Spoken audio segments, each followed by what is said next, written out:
Hey guys, it's Fox from Inferno Cast Gaming. I love playing video games, yet I also don't begrudge others for playing titles or game types that I perhaps am not interested in. For example, my partner and many others on the Inferno Cast love the horror genre, yet whenever I've tried to play them, I've never really enjoyed my time doing so. A lot of people enjoy the military shooters, but I personally find their perceived lack of originality to be a bore, because they all sort of look the same, play the same. Also, a lot of people enjoy the sports titles like Madden, NBA 2K, FIFA, or FC if you want to get EA about it. But again, I tend to find the sports games also boring because I find watching the real thing, especially like in person in the stands, to be a lot more fun. And even more fun than that is actually playing the games, the sports themselves. That all being said, there have been examples in the past where I found myself disliking a title or game type, then finding myself pleasantly surprised on how wrong I was with my previous preconceived notions once I finally got into said game title or game type. Some examples of this for me personally are games based off of franchises like comics, movies, and the like. I normally think of them as like boring cash grabs, but they can have some truly excellent games. Recent examples, I mean, shoot, look at the Sony Spider-Man games. Those are excellent, and it's, of course, Marvel games. After resisting for nearly 25 years, another example being Pokemon, because Jason the 13th got me into that via Pokemon Legends Arceus, and he and the others in the Inferno Cast got me into playing Fork Knife like a couple years ago. Now, I think having these biases and preconceived ideas is an inherently human thing, but it's what we do with them that's important. Do we stick with what we always know, or that we think that we know, or are we willing to challenge ourselves and our biases so that we can experience new things and expand our minds? I definitely feel like, or at least I try to lean towards the latter. And I'm going to talk about how I've done this with a type of game I had no interest in before. The Mech game. You know, games with giant mechs and robots and stuff like that. Whenever I see games with giant mechs, my first reaction is the same one I feel whenever I walk into Home Depot. Bored.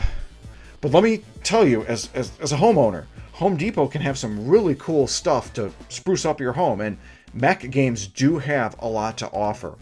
Let's talk about 3 recent experiences that I've had with 3 games that had mechs in them and how I enjoyed them. The first example is the RPG for the Nintendo Switch, Xenoblade Chronicles 3. And I know, guys, this is a bit of a stretch because the large mechanical machines that are used are really like with the power of Mobius and Ouroboros, so not necessarily mechs themselves, but they look like giant robots. These forms, though, I felt were really intriguing to see within the bounds of the story and even battles themselves. And I found these battles and fights really quite engaging. And it was flashy, don't get me wrong, but not overly so. It was like that perfect, like that anime aesthetic, but not just like overly flashy. I thought it was a great mix.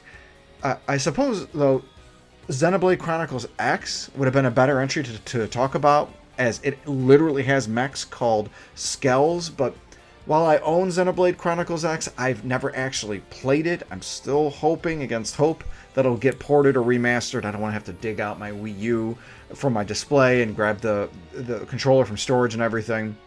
But I digress. The next example is with the Trails of Cold Steel series. And I played the first 2 entries just for now. I got a little bit into the third one. The first entry featured enemy mechs called Panzer Soldats, created by the Reinford group within that game's universe. More pertinent to the plot, the main character Reen gains his own mech named Valimar at the end of the first entry and uses it throughout the events of the second one.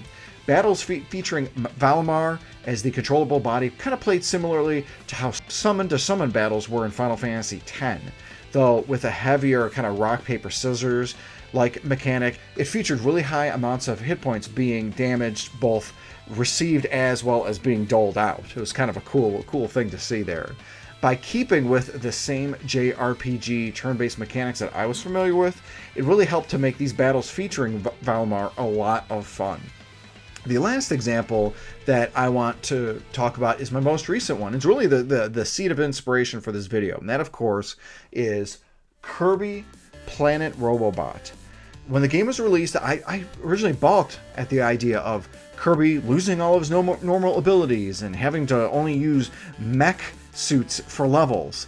And yet, when I finally decided to play the game within like the past few weeks, I quickly realized how wrong this assumption that I had was. It takes the fun level design and controllability that Kirby had in something like Kirby Superstar and Triple Deluxe and merged it with the ability to control powerful mech that, like Kirby, can also absorb abilities and see that powerful mech's abilities and strengths increase from there. And the level construction themselves throughout the game, they're actually quite ingenious, and there's often a lot of environments that I had never seen in a Kirby game before too. And I really felt like this was just an overall gem in the Kirby series, and probably the third best Kirby game overall, behind Kirby and the Forgotten Land and Kirby Superstar. So now that I've had some positive experiences with games that feature mechs, I think I'm ready to play some games that get deeper into the mech lore. You know what I mean? I think it's time to try the remake of Front Mission 1 and 2 for the Switch. I got a physical copy of 1, so I'm probably not going to break that open, not going to break the plastic wrap seal on that, but I can always download them and play them that way. The previous RPGs I played would help me get into the tactical RPG gameplay that Front Mission has, or maybe it's time to go in full force with the most recent entry of Armored Core, the sixth one, Fires of Rubicon. While it is a From Software game, I've not heard of the Fires of Rubicon being like punishingly difficult like their various Souls-likes games, but I think in reality, I think that it'll be finally time for me to jump into the Horizon series, starting of course with Zero Dawn. I initially dismissed these due to all the mechanical enemies that are in Aloy's world, which is really a shame because my partner Jamie Owls and my good buddy Jabroni really have enjoyed these games quite a bit, and the Horizon games have a lot of great open world exploration and gameplay to offer. Overall, I feel like I'm more open-minded than I've ever been with video games, and I want to apply this to games such as ones with mechs so I can get as many experiences with quality games as I can, as much as possible, because I don't want to miss out on a really good experience just because of some sort of bias or assumption that I might have, you know what I mean? But let me know in the comments section below your recommendations for great games that feature or use mechs, or maybe even your own experiences getting into a genre or a game type or a game that you didn't think you'd like, but hey, you really enjoyed it. I'd like to start a discussion with you guys on that. I definitely would be open-minded to any various suggestions for mech games and would love to hear your own personal experiences with games that you jumped into. Thanks again for watching and have a great day.